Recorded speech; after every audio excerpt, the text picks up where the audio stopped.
So welcome back to my channel. We're going to going into the details of EQ, emotional intelligence, and regulating the body with soothing tools or toolbox to build emotional intelligence and ultimately create safety in the body, which helps to build, physical health, your physical, mental, emotional, and spiritual health.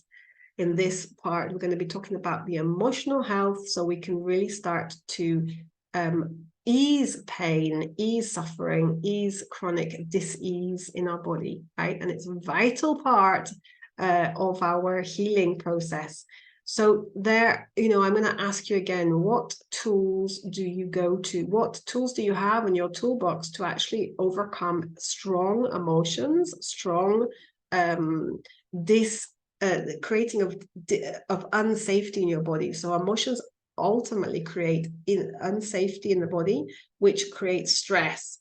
And so we really need to start realizing that our emotions are our internal guidance system, as I've been talking about on the previous videos, and how important they are to start to love them and to integrate them. So here's some kind of my favorite go-to tools. I have done separate videos in detail on most of them, if not all of them. And if I've missed any, I'm going to make sure that I do a video on it. So please subscribe to my channel for more information on soothing tools for your emotions and nervous system, creating safety so that we can release pain and chronic disease. So taking responsibility, as I said before, is that we are a product of our physical, mental, emotional, and spiritual habits. So we can start to build holistic habits that heal. And these are going to be very much to practical. What can you do about it? So this, like I said, these are my toolbox. This is the toolbox that I have at my fingertips whenever I need them. I use them. I don't just say what's good. I mean, I use them. Not every day, but I use them, obviously, depending on the trigger, depending on the severity, depending on the need. And I teach these to my clients that are trying to overcome chronic pain. And so this is a really, really valuable video to just kind of like have a variety of tools, know what those tools can be, and I will introduce you to them briefly so that you can then move on and go to the video that speaks specifically about that tool so you can start to learn it and practice it and put it into your life. So the first one that I would like to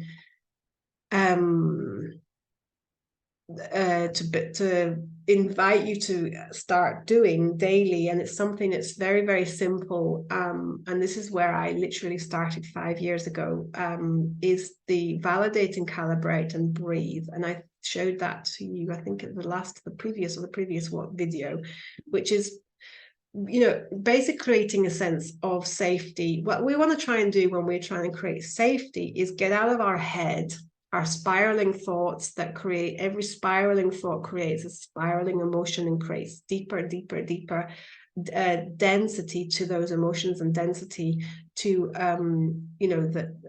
so every emotion has a vibration, so it creates more and more density and more heavy, and we get pulled down very easily. It's a negative feedback loop.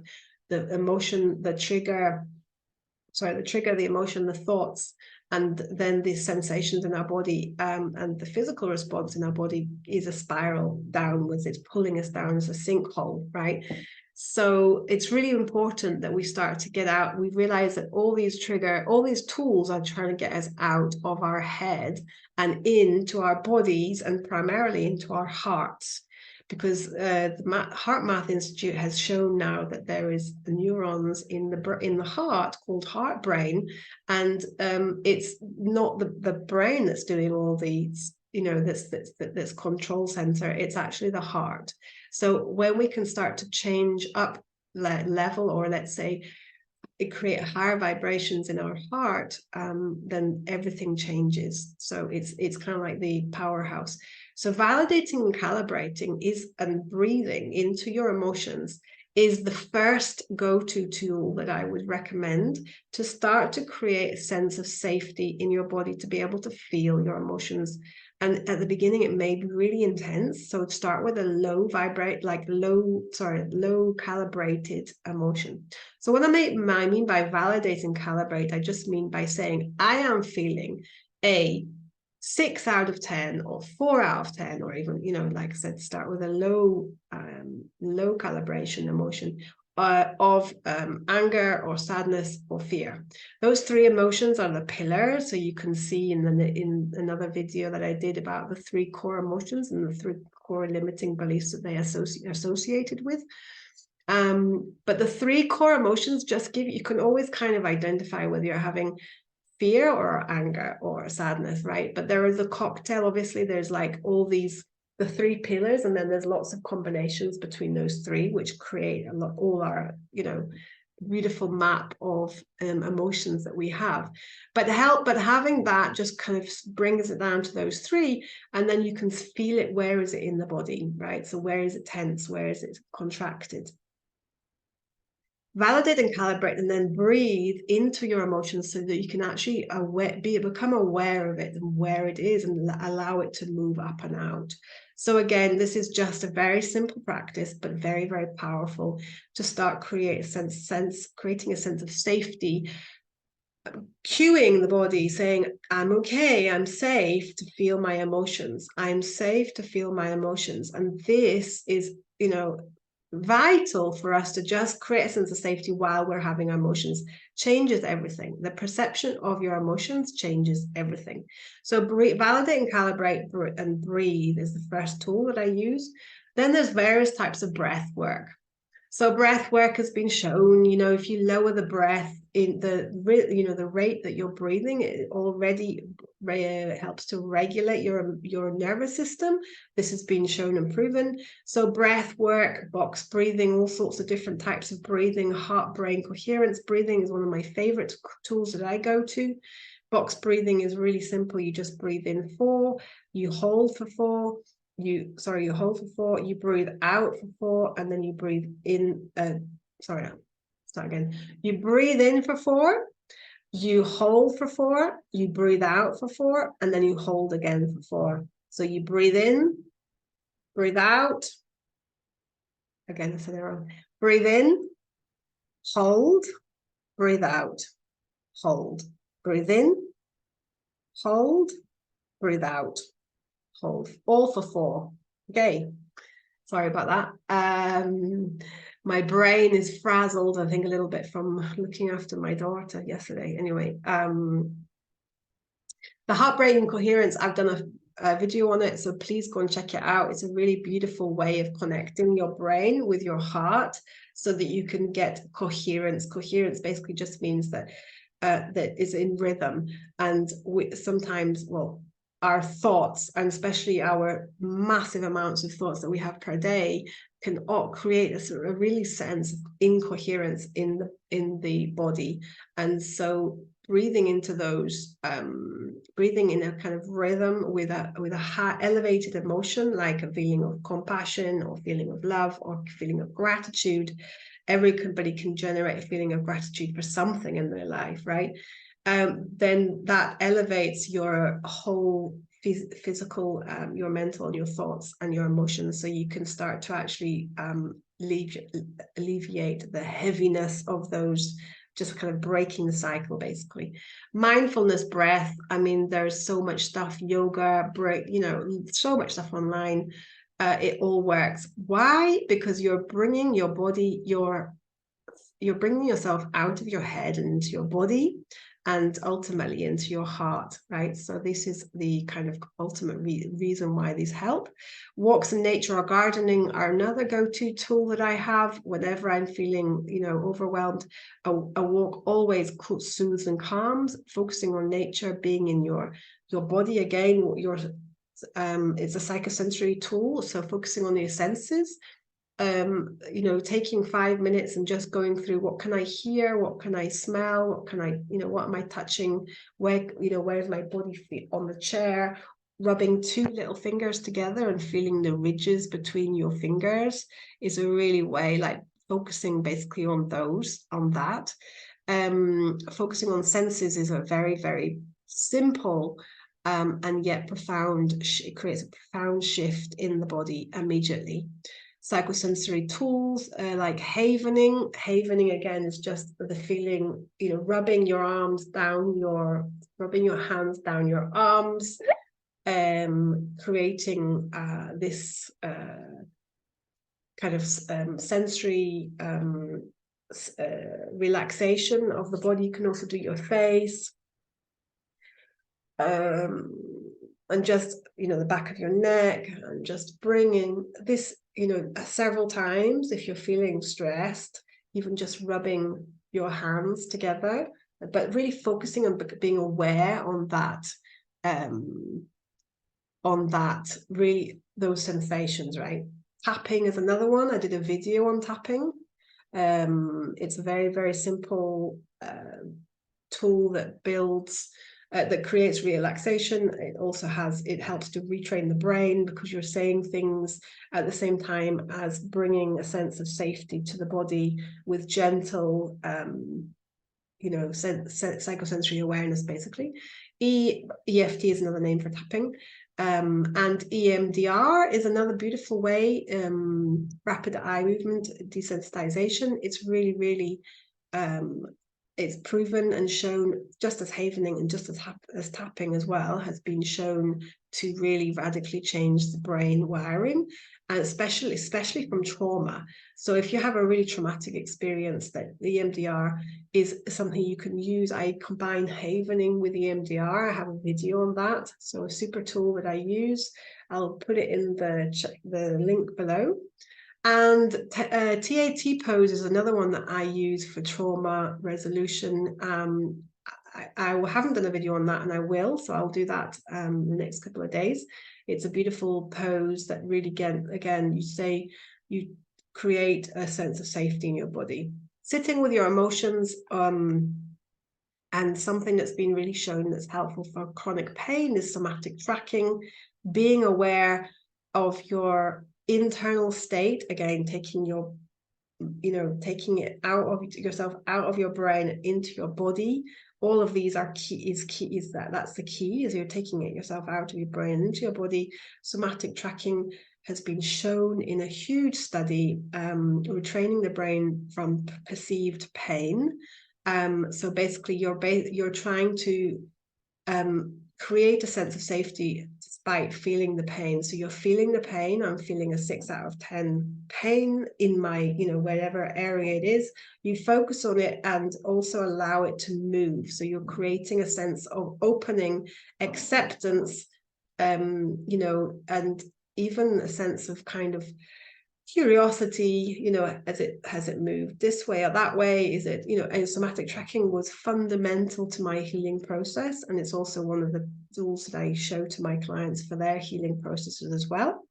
It's proven, it's shown in a double-blind study in a peer-reviewed journal, so you can go and check that out. Put in somatic tracking and it comes up. Also, I've done a video on that, and I also have the 5 steps of tracking, somatic tracking. So if you're interested in that, DM me. So Gorbe Mate's compassionate inquiry, I absolutely love as well. It's creating a sense of compassion and acceptance, where, in your body, for any emotion or any part of you that is feeling something at that moment, but so creating a sense of space and honoring that part of you and that aspect of you that's feeling this emotion. It's really, really critical, because, like I said, it's the sense of feeling of the emotion that's triggering us, that gives a sense to the body that it's unsafe. So if we can reframe, and not even that, but just somatically embody the feeling of safety when we're having our emotions, then we actually retrain the brain. We connect it to safety. We connect the feeling an emotion to a feeling of safety, and so it gets wired together. It is neuroscience, actually.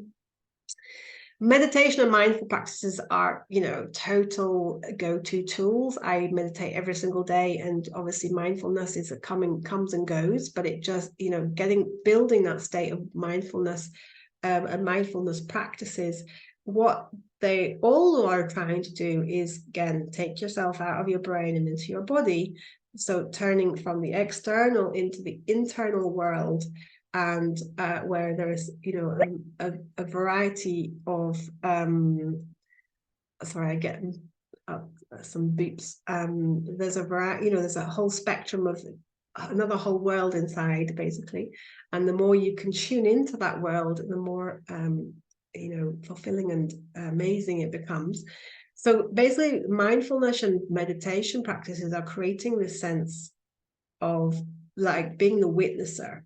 So being a witnesser, we are not our emotions, we are not our thoughts. I talked about this in the formula that I gave you of how to be, you know, the event plus reaction equals outcome. Most of us want to change the event, but if we can actually stay with how we're actually perceiving or reacting to the event, or taking conscious action to the event, not just reacting, we can change the outcome.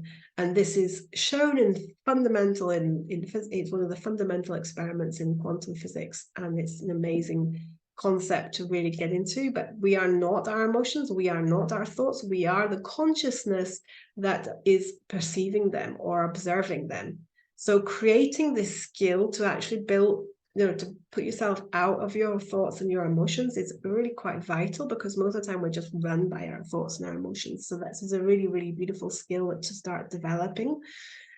And the final tool, because this is by no means an extensive, you know, list. These are some of the tools that I use daily, and I, you know, share them and help develop my clients to create, you know, habits that heal, holistic habits that heal into their lives.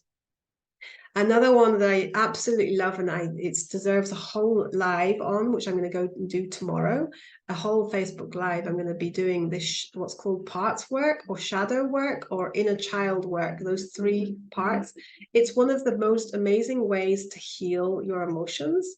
And this was introduced to me about 5 years ago, 4 years ago actually, and I've been using it as a go-to tool since then, almost daily.